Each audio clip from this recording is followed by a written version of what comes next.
Hello and welcome. I'm wearing my More Family Reunion shirt today from May 29 to... Okay, cut. My first book club... Cut.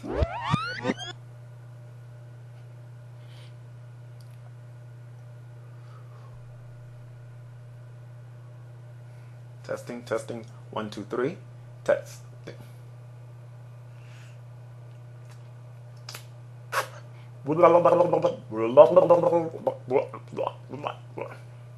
Okay, testing, testing, 1, 2, 3. Hello and welcome. Today I'm going to introduce to you one of my favorite books of all time. It's Living in the Light by Shakti Gawain. Now I'm going to read to you something from Amazon.com.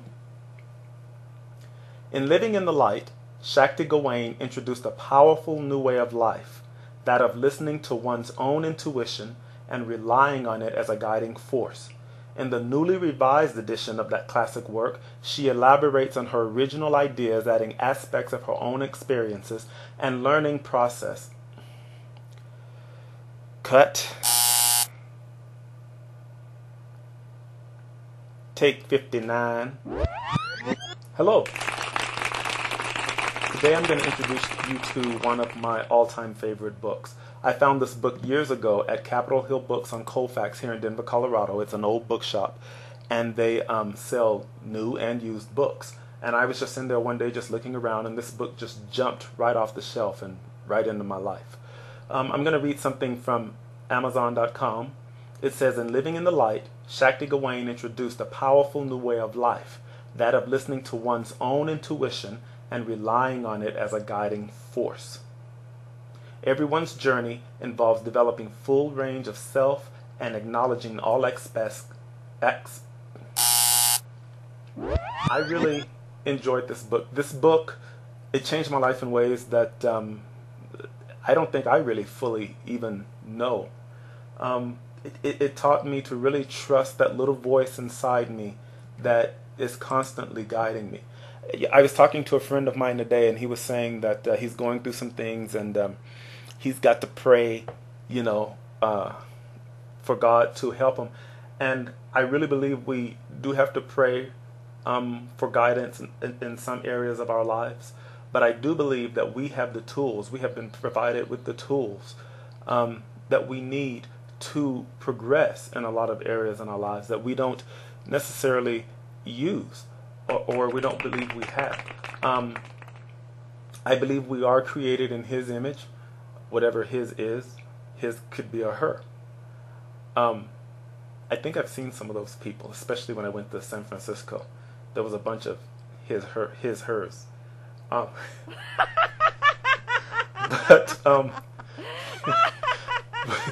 That force that we are created in the image of, we possess a lot, if not all, of the same powers and capabilities. And sometimes we're just not aware of our own power. We give it away, we don't acknowledge it, but it is there. I don't need to, pray that when I go to the grocery store that I stick to my list, because I feel I have been given the power and the tools necessary to do that on my own. I don't know that I have to pray that I don't, go up somebody's head today, while I'm sitting at my desk at work. Because I have been given the tools and the common sense to know that, it's best that you don't go upside somebody's head. Because if you go upside somebody's head, what normally happens, and me being in HR, first of all, there's a whole lot of forms you got to fill out. There's corrective actions, there's disciplinary actions. And, people just don't have time for all that. So, me going upside somebody's head and praying, oh Lord, today, please don't let me go upside so-and-so's head. She get on my nerves all the day. You got to give me the strength. Sometimes we just got to have common sense, and we have to pull back. And not, be going upside somebody's head. Somewhere along the way, this whole thing went really wrong, but I'm going to keep going. Um,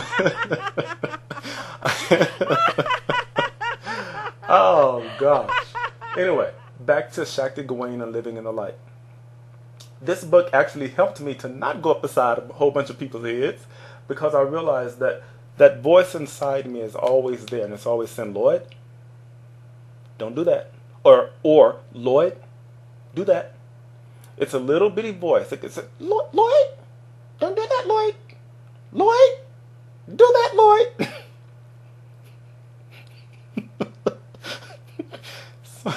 Sometimes I want to go upside that voice's head. Lloyd, don't do that, Lloyd. Lloyd, do that, Lloyd. Lloyd, do this, do that, do that. I'm like, give me a break, okay?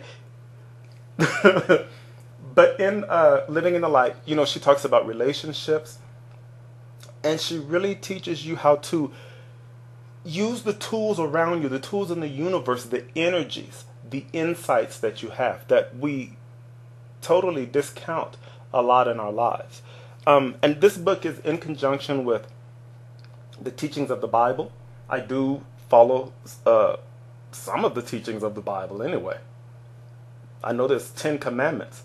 There are 10 commandments, right? Are there still 10 commandments? Oh. Some of those I adhere to very vehemently. And then others, I'm like, well, not so much today. Or at this time in my life. But you know, that's neither here nor there. But those teachings are there for us. They're there for us to grab hold of and to hang on to, and to help us live very productive, beneficial lives. You know, one thing that we really have to learn is to trust ourselves. We know ourselves more and better than anybody else does. So you know what you like, and so often we get caught up in doing things that we have no desire to do, going places we have no desire to go. I'm laughing because I had no desire to go to work today. But that little voice in me said, Lloyd, you better go to work. Better go to work, gotta pay your bills. So I went to work.